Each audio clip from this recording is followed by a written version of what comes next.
everyone. This is Michele Hughes from Ageless and Timeless. Today I have a very special guest. Well, I always have special guests, but today a very, very special guest, Dr. Bill Laurence. He is, as you know, we've been doing a series on peptide bioregulators because we think at Ageless and Timeless that this is one of the greatest developments and breakthroughs in anti-aging. And we always say health span and lifespan because both of them are very important. So Dr. Bill Laurence has a very interesting story. I'm going to quickly tell it to you, and then I'm going to let him take over because he's going to be showing us some very scientific background to the peptide bioregulators and the protocol that is being used has been used in Russia for 40 years. So Dr. Bill Laurence was introduced to me by Phil Mickens, who was a prior guest on Ageless and Timeless, if you've been watching. And they've been friends for many years. And Dr. Bill Laurence is the U.S. representative for the St. Petersburg Institute, which is headed up by a very famous scientist named Dr. Kavinson. And they are the ones that were approached by the Russian government to begin to find solutions for the deterioration of some of the people in Russia, particularly after Chernobyl, and some of the athletes and the military. And really, in Russia, you can buy these biopeptides, right? Like they're just food supplements because they are amino acids. And so you can buy them in stores, and they have been available that way for all these years. They're just starting to make an entry into, well, the last 7 years, I guess, they've been making an entry into the U.S. So anyway, back to Dr. Bill. He started out as an attorney, and then he moved over to real estate development. He was a tax attorney first and then a real estate developer. And then he recognized that lifespan and health span were far more important to him than making another 5 million or whatever in his real estate project. So he went back to school. This is just such an amazing story, but he went back to school, got his PhD in basically in nutrition, I believe, and at University of California, correct, Bill? At UCLA? Yes. Yeah. Correct. Okay. So he got his doctorate, and he began to do this studying, and he's had a couple of these studies that he's done with people like you and me, or mostly now medical people, to test how the peptide bioregulators are affecting a health span and lifespan. And wow, he's going to tell you some stuff that's going to just knock your socks off when you hear about his the results. And so, Bill, I'm going to turn this over to you. And welcome to Ageless and Timeless this morning. We're so happy to have you on our show. Thank you, Michele. It's my pleasure to be here. Actually, it's my pleasure to be any place. I'm just happy I woke up this morning. Well, we love to hear that. Yeah, quick backstory, and then we're going to get into the presentation. I don't have longevity in my family. I was raised in the Mormon church where we do a lot of genealogy, and so I knew the history over a couple of hundred years, or at least a good part of the history. And all the men in my family line died in their 50s and 60s. My father had his first myocardial infarction at 57, fatal at 64. There was only one man going back about 200 years. Not that we didn't have data on everybody, but where we had the data, there's only one man out of all of that made it past 65. He made it to 70. So yes, I was in my entrepreneurial period. I practiced law originally, actually, as a district attorney assistant in Los Angeles County, prosecuting cases where I learned the importance of data or evidence, as we call it there. Then practiced law for about 10 or so years, and then an entrepreneurial period. And what I found about myself was that once I learn how to do something, I get bored with it and it's time to move on. But my father's death triggered a whole new direction for me. I was in my early 40s, I guess, at that point. And I knew the history, but the fact that he died, at 64 was startling. And I decided that, yes, as you mentioned, Michele, that earning a few more $1 million was not all that important if I wasn't going to be around to spend it. So I started researching, well, went back, got the PhD, started researching basically longevity and so forth. And I'll get into it in the slides in terms of how I got with the Russians. I'm running 2 clinical studies. I've been going now on the 7th year for the telomere study and about 4 years on the DNA methylation study. And what we're going to see is the evidence that these peptides, bioregulator peptides, which are very different than the regular peptides that are sold across the country. Not that those don't have some value. Most of them are synthetics. They tend to be used for things like weight control, cognitive enhancement, their growth hormones, libido, energy, and so forth. And those are valuable things. These peptide bioregulators are in a class by themselves, because what they do, if you see from this slide, is they can produce organ regeneration. They can reduce mortality significantly, and we're going to see the evidence of this. And they can actually reverse biological age. So let's go. We call it the Peptide Longevity Program. There's 2 clinical studies. There's a telomere study and a DNA methylation study. And as an attorney and as a scientist, this is so true. Produce the data. If you don't have the data, I'm not interested. I sit in medical meetings, Michele, just like you do. And when a speaker gets up and starts talking about this wonderful intervention or wonderful product or whatever, and doesn't have the data, that's the time. Thank goodness those meetings have Wi-Fi. That's the time for me to start checking my email. I have no interest in studies that are not backed up by evidence, and they have to be human studies. Too few percentage or too small a percentage of animal studies actually transfer over to humans and so forth. So it's the data. In the legal business, we call it evidence. In the scientific, we call it data. So the precious thing that this slide is talking about Edison and Steve Jobs is time. That's that is more valuable than what you got in your bank account. Is just time. How much time do I have in this existence? So these are the 2 studies, a telomere activation and a DNA. A client sent this little slide to me. Basically, that's me trying to pull back time and slow it down. And we all do that. That's what we're doing, we know, with the supplements and the various interventions and the fasting and so forth and so forth. We're trying to slow the time down. And that is a valuable intervention. I continue doing that as well. But there's another way of doing this. By the way, you probably have heard that billionaires are bankrolling huge investments in research, basically to slow the aging process down. And again, that's slowing the aging process. While that's valid, I think it's also helpful just to be able to add additional years. So it's a 2-prong approach. But they're spending billions of dollars at this point. These are people who have made their billions and so forth and have realized that they have a lot more money than they have time left, and they want to do something about it. So we have 3 parts of this program in this presentation. The first part is organ regeneration. Second part is mortality reduction. And the third part is biological age reversal. So there's 3 sections of this presentation. This is, of course, the aging paradigm that we're all familiar with, okay?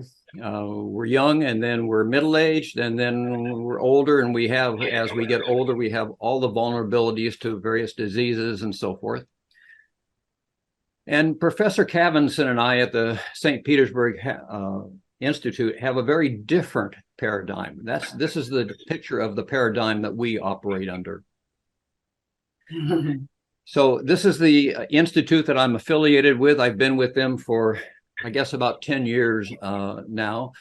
I came to them because of Google Translator. 10, 15 years ago, even longer, I've been in this field 30 years now, I was looking for anything to do with longevity, interventions, et cetera, research, et cetera. Google Translator made it possible for me to be able to see non-English research, published research and so forth. So I could see papers from China, I could see papers from the Middle East, from Israel and so forth, and including Russia. And I ran across a paper that we'll come to in a moment, a published study that was the game changer for me. This is the Institute staff in St. Petersburg. If you've never visited St. Petersburg, it's a lovely place, so put it on your bucket list. These are brilliant researchers and scientists. Professor Cavinson is standing right in the middle of that. Professor Cavinson is extremely well known throughout Europe and virtually unknown here in the US, even though he was nominated for the Nobel Prize. He's been the president of the International Association of Gerontology for the entire Europe region, on and off for many, many years. He has published over 700 scientific publications, and yet he's unheard of basically here in America. It's a sad situation that America tends not to want to look beyond their shores in terms of science. Unfortunately, they'll look at British and Israeli kinds of studies, but beyond that, they're just not very interested.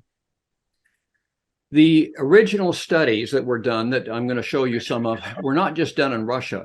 Some of them were done with the National Institute of Aging here in the United States, but also, as you see here, Germany, Italy, Spain, Belgium, and so forth, is where a lot of these studies were done. So they're not just Russian studies. It was just that the Russians were sort of the spearhead behind this. Today's podcast is brought to you by Gematria Products. Gematria is based in Carlsbad, California, and they manufacture ultra high quality dietary supplements using QI technology. Qi, as you probably know, is the energy that runs throughout our bodies and is the basis of Chinese medicine. Use the code AGELESS and get 20% off your order. I highly recommend Gematria's products. I personally use the Complete Aminos, the Heart Gems, and the Methuselah Life, which is an RNA and DNA sublingual spray. The website to go to is www.gematria.com/QI-technology. And there you'll find out more about this fascinating company, their products, and the technology. Professor Cavinson basically has said that what these peptides are is that they're signal molecules and that they regulate gene expression. And we're going to see that later in my presentation in terms of the gene expression interventions. This is the Hayflick limit. This is one of two studies that caught my attention. The Hayflick limit, basically named after Leonard Hayflick, UC San Francisco, is basically how many times human cells can replicate. And the answer is they can replicate about somewhere between 40 and 60 times. That's the Hayflick limit. So what this study showed from Russia is that they could exceed that by about 20 to 30%. That caught my attention at that point, because in other words, instead of having 40 to 60 what we call passages, I could add another 10 to 20 passages, which would equate to another 10 to 15, 20 years. What Professor Cavinson's team also found was that with these peptides that become, they stimulate protein, what we call synthesis, and they're very specific. And I'll talk about where they come from and where they go and so forth. But what he found was that these peptides could create a biological reserve and increase that biological reserve by about 42%. For those of you who are as old as I am, if you remember, there were a few cars back in the 40s or 50s and some motorcycles. I had one in the 50s, where when you were running low on gas, you could throw a little toggle switch and there was a reserve tank in with the regular gas tank that would give you an extra, gallon or so of gas to be able to finally get to a gas station. Well, the human body, it turns out that Professor Cavinson's team discovered that you can create a biological reserve. And that biological reserve shown here will basically result in about 35 to 40 more years of life over the normal 75 to 80. The 75 to 80 is based on Russians and Ukrainian longevity reports. Here in the US, it's a little bit longer than that. But the idea is that we have within us just having to access that is, you have to have the trigger, and that's these peptides that will trigger that biological reserve. This is Professor Cavinson. He was in the military back in the 70s and so forth. And what was happening was that the Soviet Union military was aware that the US was developing lasers and audio kinds of weapons where they could blind the the other military on the battlefield, create hearing problems and so forth. They also were aware that the submarines corps that were going out back in the 70s and so forth in what today we would consider very crude submarines that were built in the 50s and 60s, and very crude radiation protection from the nuclear reactors, were coming back with all sorts of medical issues. So they'd be on a 3 or 4 month tour, and these are young men, typically in their 20s, the officers in their 30s, and they would come back and they would have primarily thymus issues, immune issues. And so the Soviet Union military basically said to their military scientists and officers, you need to figure out a way of protecting and basically regenerating through some form of rejuvenation these young soldiers. And so they threw a lot of money at it. And people have this idea that scientists just wake up with a light bulb lighting up over their head one day and they have a wonderful discovery. That, of course, is not the way that it works.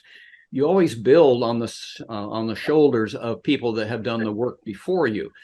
Probably the only exception that we know of in the world of science is perhaps Einstein. He didn't build on anyone else's research and discoveries. He thought it all up himself. But otherwise, so in this case, that's true. Ivan Pavlov, that most people know as the scientist that was involved in what we call conditional physiology, conditional conditioning, where he was using the dogs to study the physiology of digestion, gastric juices, and so forth. And so when Professor Cavinson was given the assignment to figure out, to come up with something that would be protective and restoring the health of these soldiers, he used the work of Ivan Pavlov, who received the Nobel Prize in 1904, the first Russian Nobel Prize.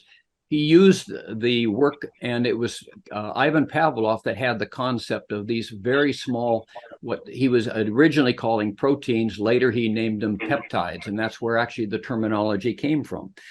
And the difference between a protein and a peptide is simply how many amino acids, and we'll get into this later. If you have a very small number of amino acids, then you have a peptide, and the arbitrary cutoff is if you have 50 or fewer amino acids in chain, and they can come from a lab or they can come from food, you have a peptide. If you have more than 50 amino acids in that chain, and some proteins have 1,000 amino acids in the chain, you actually have a protein.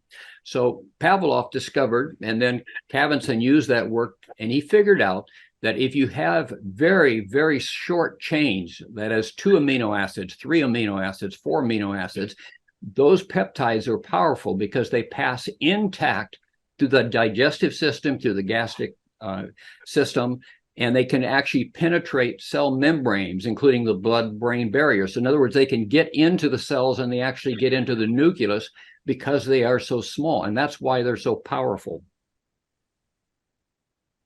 So as I said, this is the submarine corps that they started using them in. Then they expanded it to the Soviet Union cosmonauts. When they would come back from space, they also were experiencing various medical issues, and again, primarily immune compromised. And they started using the peptides for them. They used it for government officials. Here they're using them for some of the Russian Olympic teams for recovery after competing and so forth.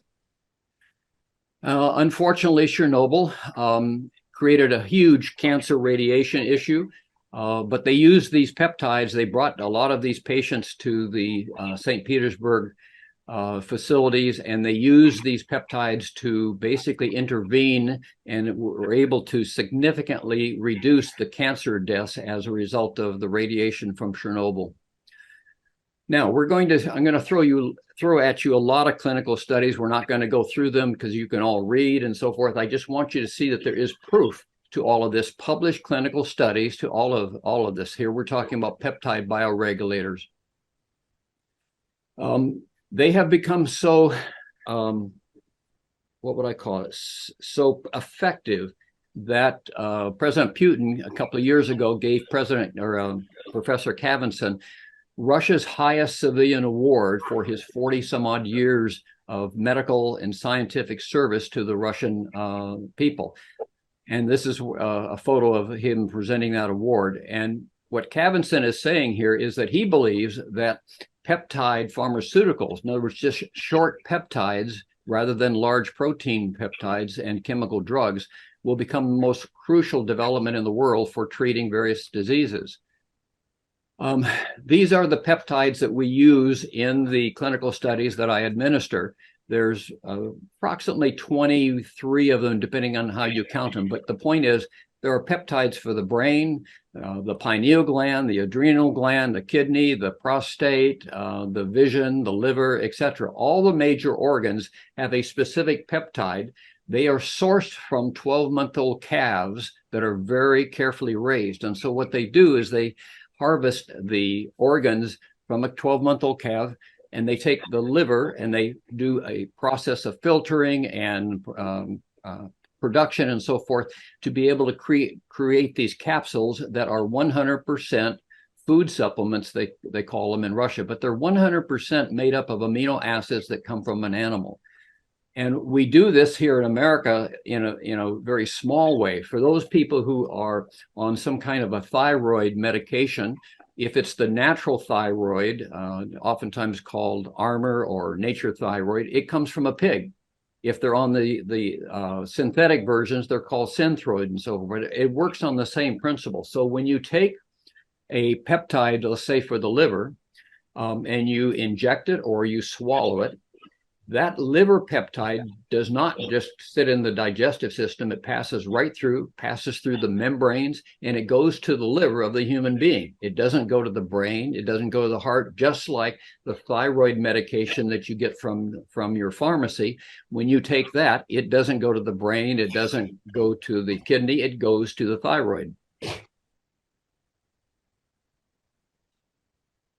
And we won't get into the technology of this. I think, Michele, we're going to have a question answer period in probably another session. But this just simply shows, this is a pancreas peptide. And what it shows is it's cleaving to the DNA. It goes to what we call the major groove. So it kind of locks on and it will flow through the body. If it's a pancreas peptide, it will flow through the body, pass all the membranes, and it will then attach itself to the pancreas. Not to the liver, not to the brain. It seeks out the organ-specific peptide from which it originally came. So this is what we call biological hallmarks of aging. These are probably the primary, generally most accepted ones. There are others. And so when I was setting up the clinical studies that I was interested in terms of longevity and determining can these peptides be used for longevity, I had to choose, and I chose two different approaches to biological aging. I chose telomeres, and I chose DNA methylation. Those two were chosen because they're probably the most advanced in terms of studies. There are over 4,000 telomere studies on PubMed at this point. But what is very important is that with blood samples, we can actually determine a baseline for telomeres, a baseline for DNA methylation levels, and then the intervention with the peptides, and then a year or so later, we can retest. And so telomere shortening and DNA damage were the most practical biomarkers for aging. So organ regeneration, okay? What the peptides do is at the cellular level, they then start this organ regeneration. And Professor Cavinson calls it biological reprogramming technology. And that's really what it's doing with basically altering, I shouldn't say, turning on and off certain genes, tissue regeneration, etc.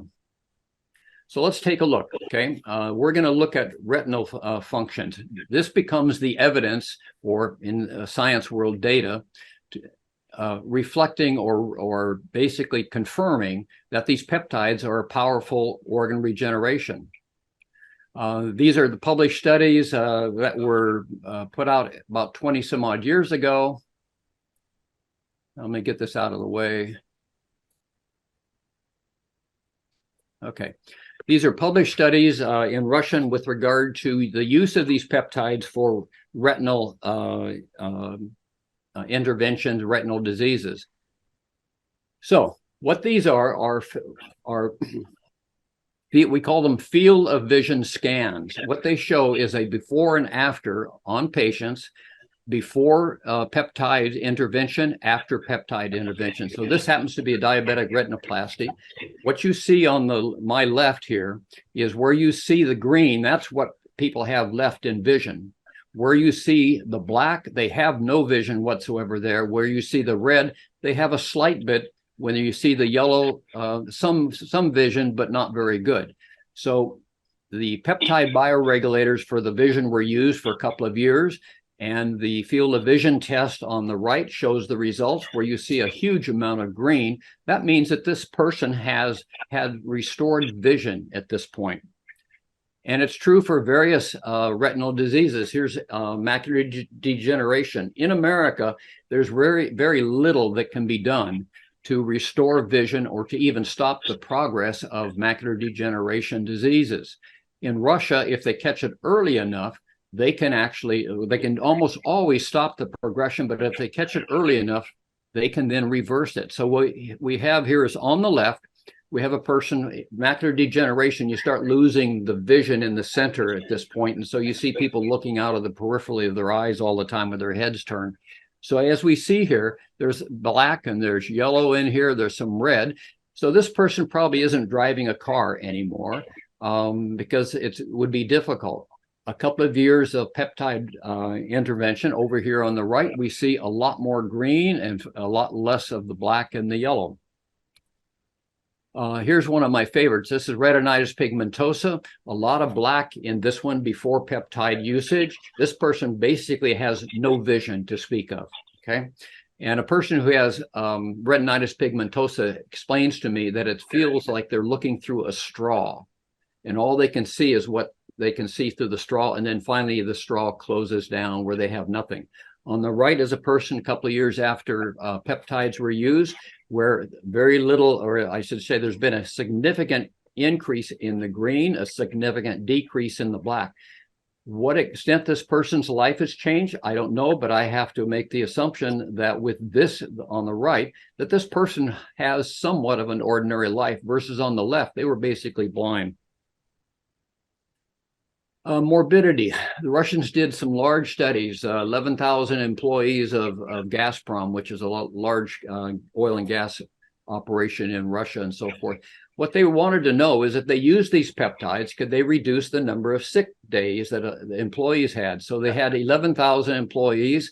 In the control group, they had 3,000 employees. And at the end of 12 months, they had 2.7 times less acute respiratory disease, lung problems, and total morbidity. In other words, total sickness time off was reduced by 2.3 times. That's a huge windfall to not only the benefit of the individuals who are less sick, but also to the company. So let's go to mortality reduction.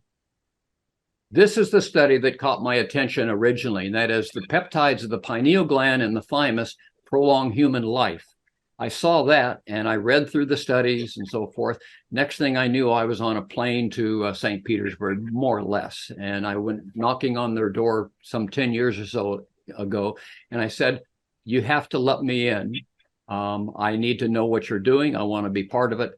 They were very gracious about it. They had never seen a scientist or really anyone from America interested in what they were doing. They took me in and I've been with them ever since. See if I can get this box over here out of the way. There we go. Okay. This is one of the published studies that was shown that long-term treatment with peptide preparations increased the lifespan by 20 to 40%. And we're going to now see this in a summary. So this is a summary of that clinical study that was published. What we have here is two groups of people. We have what the Russians called an elderly group at 60 to 74 years of age. And they have what we call the control group here in the middle in the yellow. And the control group was using what they call polyvitamins. In other words, they weren't using any peptides. They were just doing what they normally would do in terms of their own vitamins and so forth. Let's go down here to the where it says mortality rate in the course of 12 years. After 12 years, in the control group, in this age bracket of 60 to 74, 44% of these people had died. That was the mortality rate. In the peptide group, and this is using just one peptide, as I mentioned earlier, there's about 21 or 22 peptides now, but using just one, because they only had two that they had created at this time. This study is about 25 years old. Using one peptide, they were able to reduce over 12 years in this group of 60 to 74, they were able to drop the mortality rate in half. It was 22%. So it went from 44% to 22% with one peptide. Then we had an older group here, and this is now the group I'm in. I mentioned earlier that the men in my family line die in their 60s and their 50s and 60s, and that's what prompted me to move out of the entrepreneurial world into the medical world. I'm going to be 77 in another 2 months at this point. So this is a group I would be in. The Russians aren't very diplomatic. They call them old people. But in this case, they added a second peptide. And so using two peptides, that's the pineal gland peptide and the thymus peptide, the control group, the people who are not using the peptides, basically it was 81.8% or 82% of these people died, which would be normal over the course of 6 years for that age group. And these are people in Russia and the Ukraine in the study who do not have the same longevity that we have in the West, okay? But using just the pineal gland peptide, they reduced the mortality, because part of this group was only on the one peptide, and another part was on both. But they basically reduced the mortality from 81.8 or 82% down to 33. Huge reduction in mortality. I am unaware of anything in the world, any intervention, any drug, any lifestyle factor that has evidence behind it that shows a reduction from 82% down to 33% in the course of 6 years. The other thing that's very interesting about this study of the older people, actually of both of these studies, they only use the peptides for the first 2 to 3 years. So this study over here, the 12-year study where they reduced by 50% the mortality, they only used the peptides for the first, I think it was 3 years in the 12-year study. And then people were off the peptide. It wasn't continuous like drugs in America. And they only used the peptides for basically about 10 days out of each month for 3 years. And they produced these kind of dramatic mortality reductions. They also have cancer reduction with the peptides. And because we don't have a lot of time, I'm just going to quickly go through. What they were doing was using various chemicals and light and so forth in mice to try and induce tumors. And they found that if they gave these mice peptides beforehand or during treatment, that they could dramatically reduce the tumor incidence. So just taking one, this is the pineal gland peptide. It's a drug-induced tumor. In the control group, they were able to produce a tumor in 81% of those mice. When they had the mice that had a peptide, the one peptide, it reduced down the incidence of tumor to 26%. Dramatic reduction. Okay, so the first study actually it was the second study, but it's more relevant to present it this way. It's called an epigenetic methylation study. And what epigenetics is, it's basically how do our genes react? What genes can we turn on and turn off?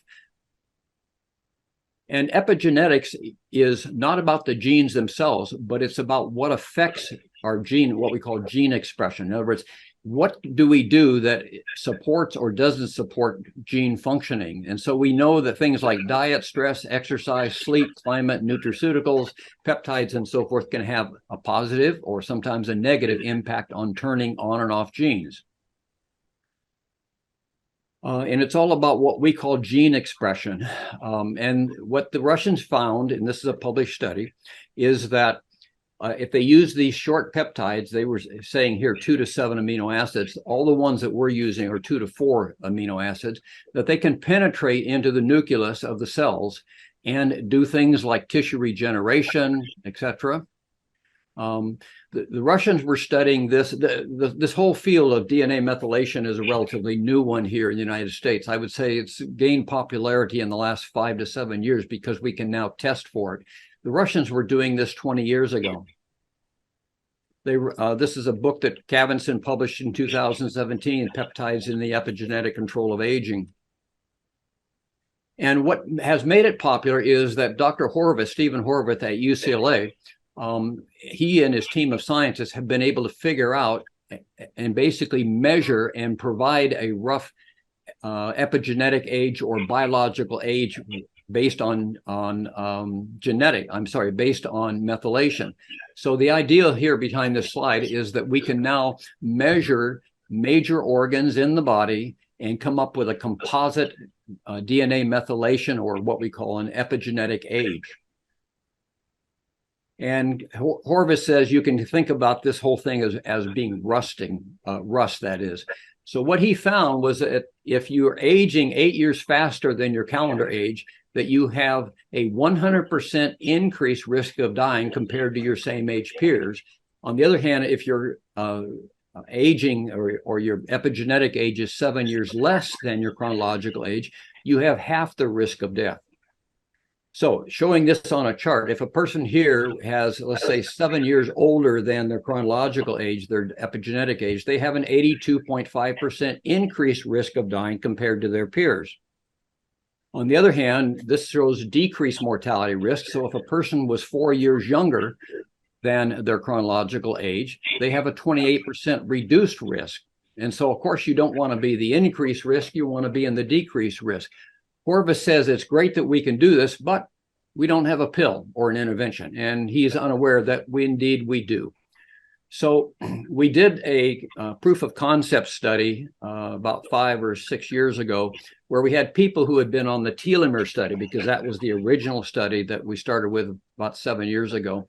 We had people on that study, and when we did a baseline epigenetic, because the commercial epigenetic testing has only really become available the last couple of years. Anyway, with the people who had been on a telomeres, 9 subjects, we tested them. They were 5.42 years younger than their chronological age. Then we took a control group of non-peptide people, 15 of those people who had never been on peptides, tested them, and they on average came out about 2 years older. That's what I find now with almost 100 people in the clinical studies, is that Americans tend to be 2 to 4 years older than their epigenetic age. So we put these people on a program, these 15 people that we just talked about that were basically 2 years older at baseline, put them on a 2-year program, and 2 years later, using the peptides, the average group of this 15 were 4.5 years younger than their epigenetic age at this point. Their epigenetic age was. So let's see how it works. So we do these tests. So we see here's Daniel. Daniel had a chronological age of 53. He has a DNA age of 55. So he's 2 years older epigenetically than his chronological age. That's about where a lot of Americans come in. At 2 years older, he has a 25% increased risk of mortality. 2 years later or so, after being on a peptide program, he now was 4 years younger. So his epigenetic age had been reduced from what it was before to 51. He is now 4 years younger than his chronological age. 4 years younger, he has gone now from an increased risk down to a 28% reduced risk. In other words, a significant reduction in all-cause mortality risk.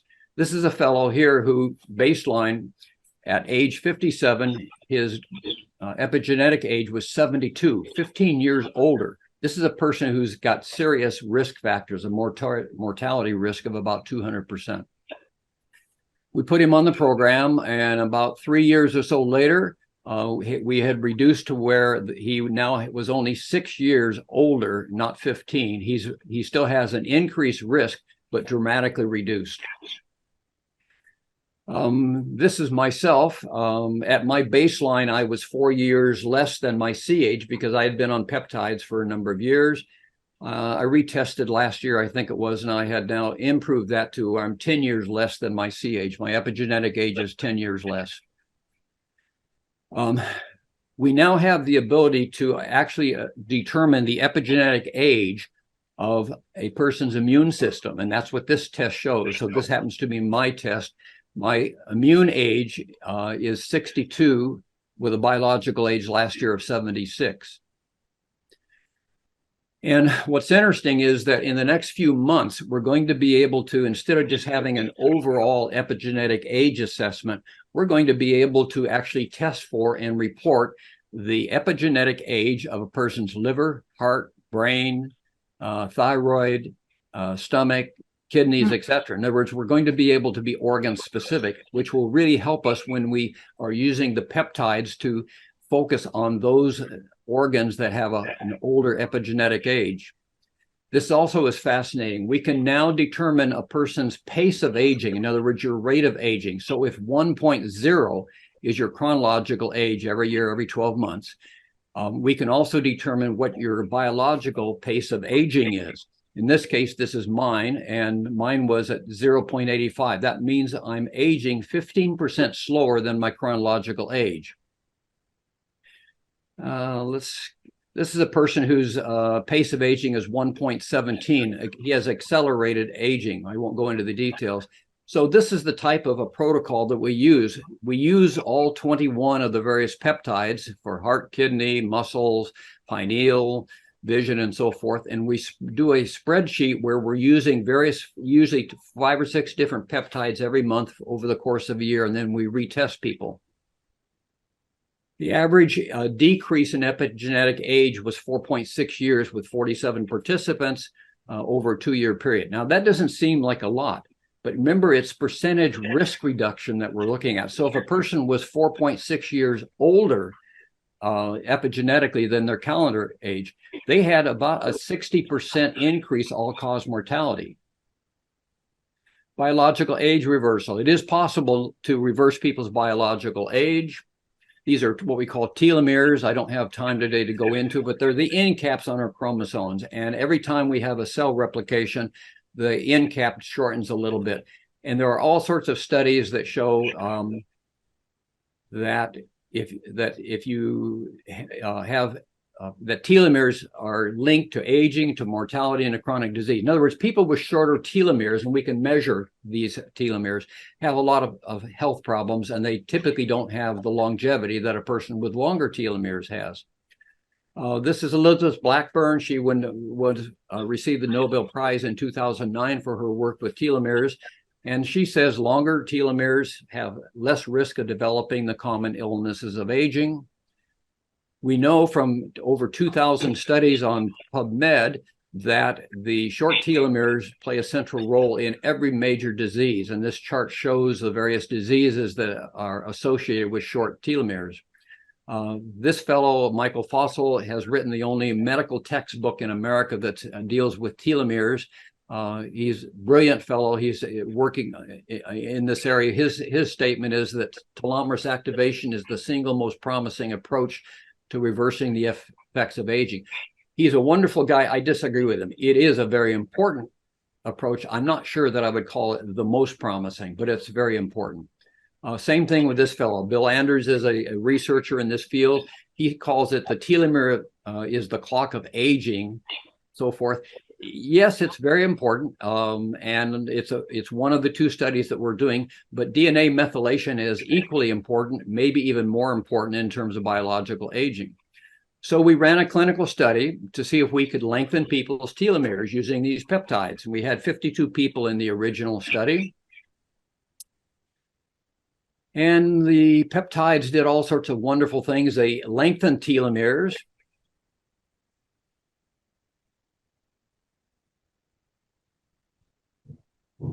And there we go. Okay. Let me back up here. Okay. These are my labs starting in 2012, before I had anything to do with peptides. At this point, I was 66 years of age. My telomere age, though, on this baseline test was that of a 72-year-old. In other words, I had accelerated aging due to telomere loss. Okay, and it makes sense because we know that stress is a huge driver of shortened telomeres. So I retested a couple of years later. I'm now 68, still not on the peptides. And at this point, my telomeres have shortened even further. I'm at this point, at age 68, I have the telomeres of a 75-year-old. Not a good direction at this point. So October 2015, I meet with the Russians. I go on a telomere program. I go on a peptide program. And I'm now 70, but my telomere age has dropped down to 68, the first time there's been a reversal. And I continue on. This is 2018. I'm 72 years of age at that point, but my telomere age is now 44. A couple more years, I'm 73 at that point. My telomeres are that of a 35-year-old.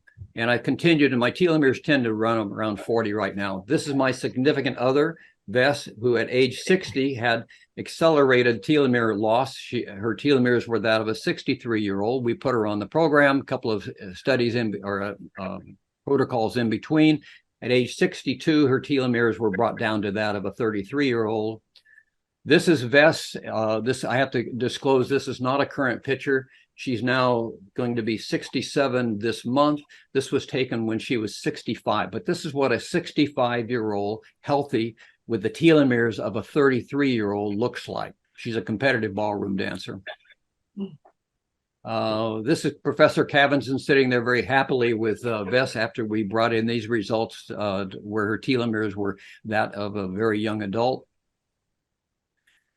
This is Tora Bright. Tora Bright is a U.S. Olympic athlete, gold and silver medal winner. Her doctors, Olympic doctors, had done telomere tests, which greatly surprised me, but they did. And her telomere baseline at age 32 was equivalent to a 56-year-old older woman. And I mentioned earlier that stress is what drives that. And of course, these athletes, she had started training at age 3, as I recall. Had been under years and years of stress. So we put her on the protocol. And a couple of years later, we brought her telomeres down to age equivalent, 31. This is the spreadsheet of the people's results. The average reduction in biological age based on telomeres is almost 22 years over the 3-year period. This is the bridge, okay?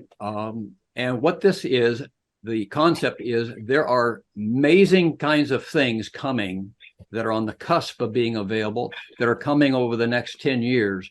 And if you look down here at the bottom where it says, it lists some of the major, it says stem cells, DNA repair, telomeres. Okay, well, we're doing the DNA repair and we're doing the telomeres. The idea is if you can stay healthy over the next 10 years, you will be able to take advantage of these kinds of longevity interventions, stem cells, replacement of organs, 3D printing, microbots, and so forth. But you have to stay healthy for this next 10 years.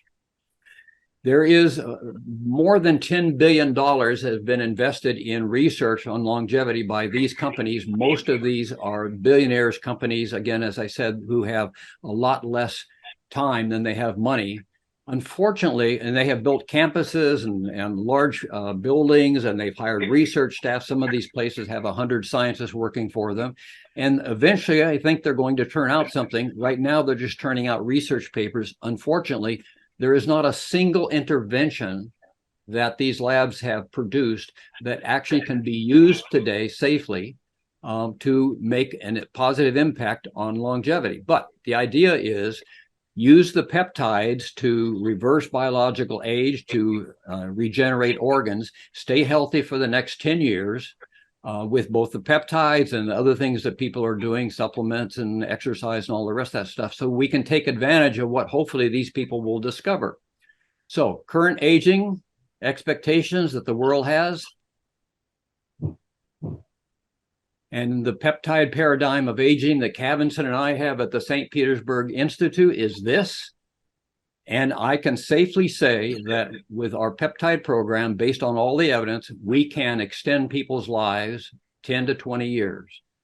I'm 77. I fully expect to be about as healthy as I am today when I hit 100. And that is the program, Michele. Wow. I don't know what to say, Bill. I'm just so in awe of everything that you've accomplished, and I'm sure my viewers are feeling the same way. Where do we go from here? I would love to have you come back, and I would love to have a chance to have an interview on many questions that came up as you were presenting. And of course, I didn't want to interrupt. So if that would be okay with you, we'll schedule something maybe in the part of July or whenever it's good for you. But before we say goodbye, because I think we have almost run out of time, why don't you just give us a quick summary of where you see yourself going in the next 5 years? I'm going to be going across that bridge that I showed you, because those things, the peptides are not the sole answer. That is, they are the most amazing thing available today. Okay, there is nothing else that comes close to doing what these peptides can do. Other peptides that you see advertised and so forth have some value. The ones that, like BPC 157 is great for wound healing and so forth. There's energy peptides, there's weight loss peptides, and those are great things to do because that's quality of life. Right. And I had a doctor I was talking to the other day said to me, Bill, what you don't realize is that, he was like almost 80. He says, what that does for me is it tells me I've got at least 10 or 15 years of life. Whereas on the other hand, I was thinking about, I need to go update my will at this point. And that's the psychological impact. So to answer your question, I will continue doing the research with the clinical studies on these peptides, but I'm also looking at everything else that might be available. Well, for people that want to take the initiative to be part of this, I know that you're accepting only medical people into your clinical studies. I just want to be very clear about this to anyone that's watching today, that if you are a medical person and you have an interest, please do not contact Dr. Bill Laurence. Please contact me because I'm going to be the initial screener for anyone that would be presented to him. Bill, thank you so much for today, and I want to wish everyone a wonderful weekend. And before we say goodbye, just to let you know that my phone number, if you want to reach me, is it's 808-639-0904. And feel free to call me to let me know if you have interest, if you are a medical practitioner. Okay, thank you so much, Bill. Have a beautiful weekend, and we'll be talking to set up our next meeting. Thank you, Michelle. It's been a pleasure. Okay. All right, take care. Bye-bye. Bye.